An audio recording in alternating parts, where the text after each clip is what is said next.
¿Se puede hacer una biografía de Jesús? ¿Se puede sacar una historia de Jesús? La respuesta es no. No se puede. ¿Por qué? Porque el Evangelio no pretende ser un relato periodístico. El Evangelio pretende ser una predicación de fe. 4 predicaciones. ¿Y por qué hay 4 predicaciones diferentes? Ojalá hubiese 40. A mí me encantaría que en vez de 4 evangelios hubiese 80 y tuviésemos un problema de tener que sacar más trabajo para poder investigar mejor cuál es el testimonio y la memoria histórica de las diferentes comunidades. Ojalá 200. Sería un problema a nivel de ciencias bíblicas. No cabría, tendríamos que hacer bibliotecas solamente de evangelios. Pero si hay una cosa que hay una riqueza, es que cada comunidad predicó a Jesucristo, y en el modo como lo predicó, nosotros tenemos un contacto no solamente con Jesucristo, sino sobre todo con la comunidad que conoció a Jesucristo, en la que se predicó a Jesucristo y en la que se vivió y se celebró a Jesucristo. Esa es la belleza con la que nosotros podemos contar estas diferencias. Hay diferencias, pero lo importante es la fe. Eso es lo esencial. Los evangelios, el interés primero de los evangelios es la fe. Y por esto va a ser una predicación, y uno le va a decir, ¿y por qué hay tanta diferencia? Eso quiere decir que alguno de los dos no tiene datos exactos en la historia. No pretende eso en ningún evangelio. Ningún evangelio pretende dar datos exactos.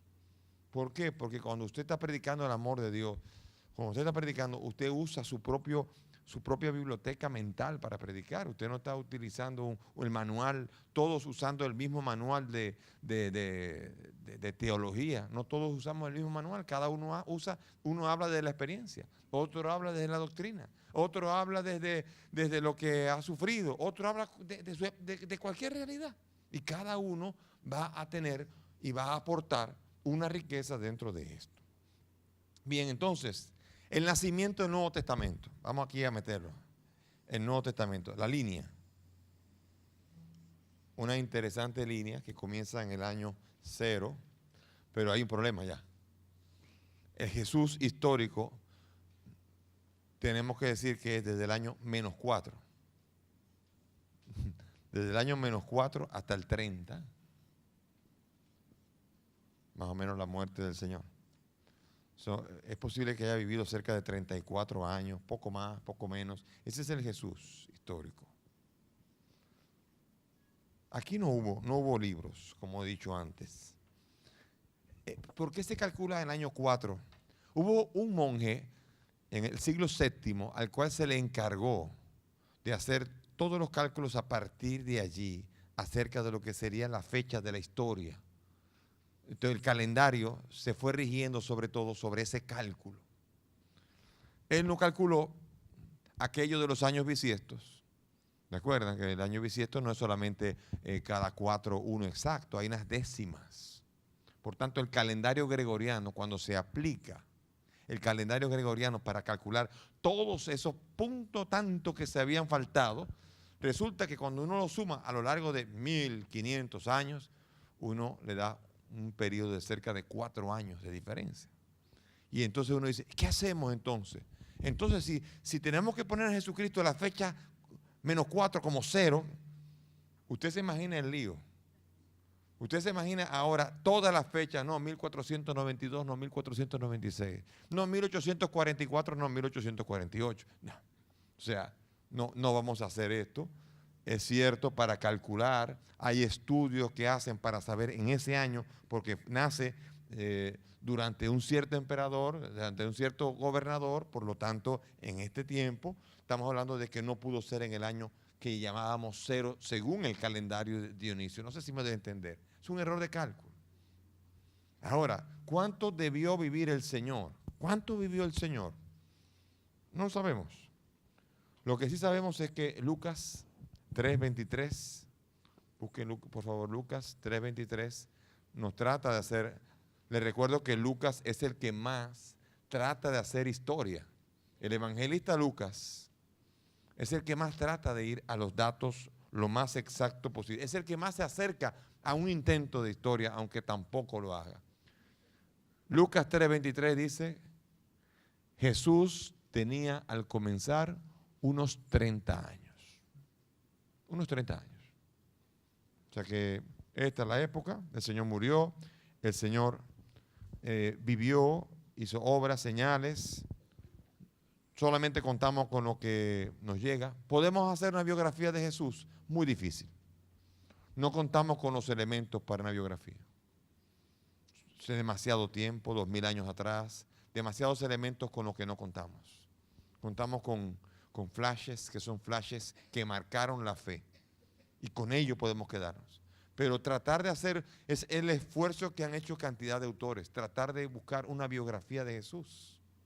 Y después, claro, de aquí salen las extravagancias más grandes. Que si Jesús fue a Egipto y allí, o así no fue a la India, a todos los lugares que para Occidente suenen lo más exótico posible, a tratar de encontrar las ciencias ocultas, más ocultas, para la cual pueda descubrirse por qué tenía sabiduría. O sea, hacemos a veces eso se llama nuestro complejo greco-romano, que nos sale, tratando de explicar, querer explicar lo que sale por sí solo. Vivió en Nazaret, creció en Nazaret, se fue a Egipto cuando era pequeño, pero volvió otra vez, o sea, creció en Nazaret.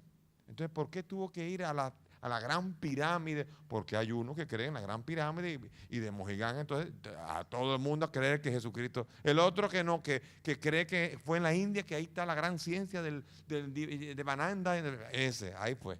Y así por el estilo, comenzamos a querer explicar a un hombre que creció, era y es el Hijo de Dios. Creció en sabiduría, fue dándose cuenta cada vez más que su Padre lo había enviado y es capaz de dar signos, señales, enseñanzas hasta la muerte y la muerte en cruz, como una misión que tiene clara. Jesús, no solamente eso, en el Evangelio, poco antes de morir, cuentan que en Getsemaní lloró, sudó, sangre, le salió sangre incluso, diciendo, Padre, aparta de mí este cáliz. O sea, un ser humano tan ser humano que le costaba morir. Así que ese murió. Y esta fue la matriz de todo cuanto sería después la formación de todo lo que sería el Nuevo Testamento. Después vendrá otra etapa, una etapa importante que es del año 30, que es la muerte y la resurrección de Cristo, hasta el año 70. ¿Qué pasa en el año 70? Es la destrucción del templo de Jerusalén. Importante esto porque el templo de Jerusalén fue destruido por el general Tito, que llega a Jerusalén y cuando muere, cuando destruyen la ciudad, cuando queman la ciudad y cuando destruyen el templo, el mundo judío se dividió en dos, antes del templo y después del templo.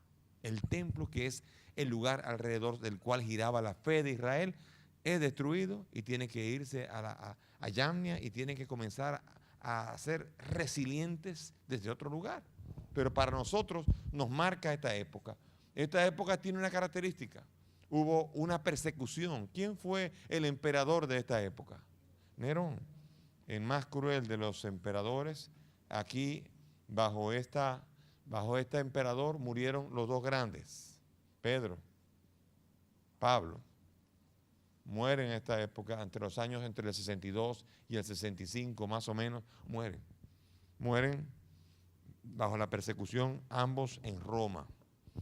Esta etapa, como dije yo antes, es parte de los testigos y apóstoles.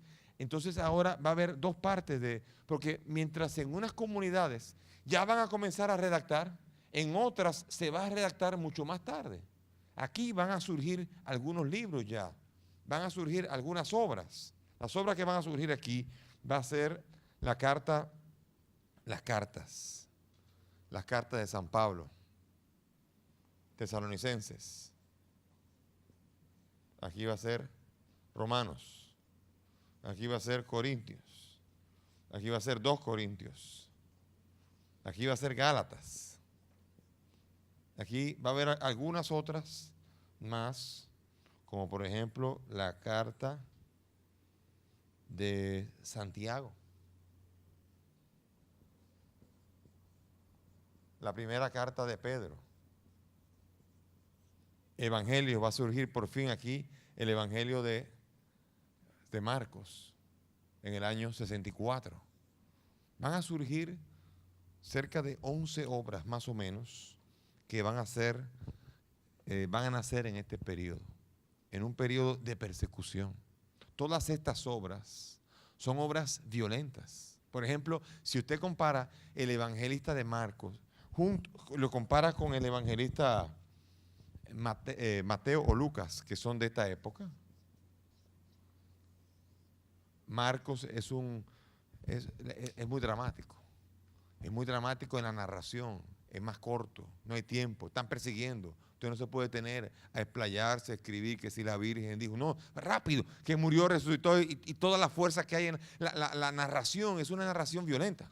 De hecho, cuando usted compara Marcos y Mateo y Lucas, que son los sinópticos, escritos de una misma manera, pero cuando usted mira un texto que está narrado en los tres, como por ejemplo la tempestad calmada, en Mateo y en Lucas, Jesús aparece tranquilo, como si no estuvieran persiguiendo. ¿Por qué? Porque cada uno escribe desde su contexto. Aquí se acabó la persecución. Y es un momento en que Jesús, hombres de poca fe, ¿por qué han dudado? Y mandó a callar el viento. Y ambos son un Jesús tranquilo, que simplemente parece como que hace un pequeño... Pero el Evangelio de Marcos, léalo después cuando usted llega a la casa. Lea la tempestad calmada de Marcos. Parece que está sacando un demonio. ¡Calla! ¡Enmudece! Y dice, ¿qué fue lo que pasó? Porque allí el evangelista está narrando desde la presión que tiene de que él está escribiendo el evangelio desde la persecución. Y se nota. Cuando está hablando y predicando y elaborando el evangelio de Jesucristo, se nota la presión que hay de la persecución de Nerón. Y por eso se nota que hay rasgos de más sentimientos, de mucha alegría. O sea, parecería, un poquito de broma, parecería como hay bipolaridad, a veces excesiva, momentos de alegría y momentos de rabia, momentos en donde se molesta con los apóstoles. Óigame, vamos a después, cuando vayamos a Marcos, vamos a ver estas expresiones. Le dicen unas que están tapadas, tan embotadas tienen la mente.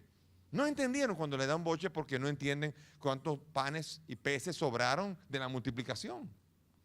Y así Jesús está en un contexto hablando de rudeza, que no es Jesús el que está rudo. ¿Quién es el que está rudo? El que está escribiendo de Jesús.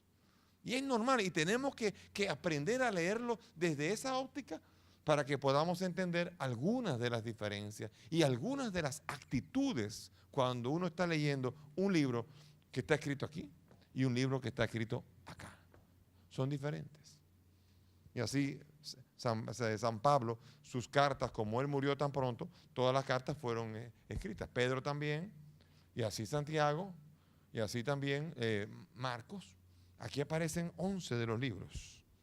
Es importante entender que la destrucción del templo de Jerusalén va a determinar un cambio de época, un cambio radical de época, en la que después de ella va a surgir otro tipo de escritos con otro tipo de actitud. Entonces, la etapa redaccional 2, aquí la redacción es 1, aquí las redacciones 2, si hiciéramos uno y aquí 2, si hiciéramos aquí estuviéramos en clase, habría que analizar diferente la forma de redacción de la etapa 1 y la forma de redacción de la etapa 2 y podría hacer una pregunta. ¿Qué fue lo que determinó la diferencia entre las redacciones, la primera etapa de las redacciones y la segunda etapa? La destrucción del templo. ¿Y por qué? Porque cuando se destruyó el templo vino la paz en la región, porque los judíos tuvieron que irse y vino un tiempo en el que la persecución también cesó. Murió Nerón y los siguientes emperadores no fueron violentos, sino hasta el siguiente de los emperadores perseguidores de la gran persecución que se llamaría, ¿cómo se llamaría? No, Calígula antes. ¿Cuál sería? Domiciano. Pero Domiciano va a ser por acá. Domiciano va a ser otro tipo de escrito. Entonces, vamos a ver. Vamos a escribir ahora. La segunda va desde las iglesias apostólicas, desde el año 70 hasta el año 135. ¿Qué pasó en el año 135? Vamos a explicar primero qué fue lo que pasó aquí para poder entender los escritos después. En el año 135 vinieron lo que se llamarían las segundas guerras judías.